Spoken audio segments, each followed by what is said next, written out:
Good morning. We're going to do a little experiment now. So I'm going to turn around this camera, or just going to show you the space outside.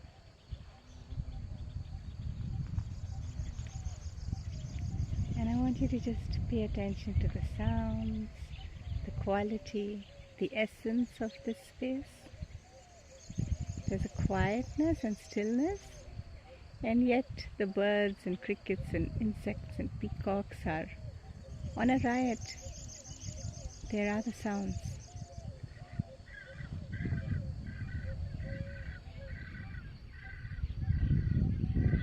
You hear that?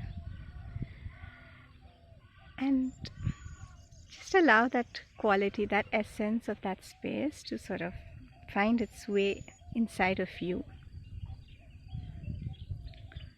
So I didn't meditate this morning. I didn't do anything. I didn't do any sadhana, formal sadhana. I didn't use any tools.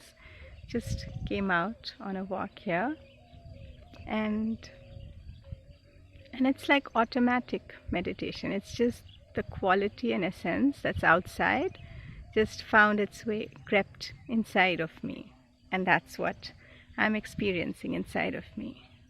And I'm not saying that always happens. Sometimes when there are raging thoughts, raging emotions, a lot going on, there would be a need to do something and to take some control of that inner space or manage it.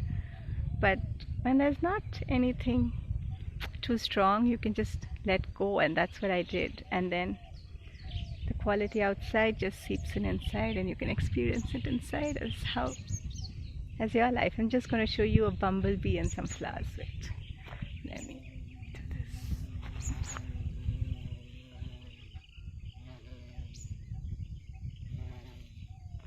Like that.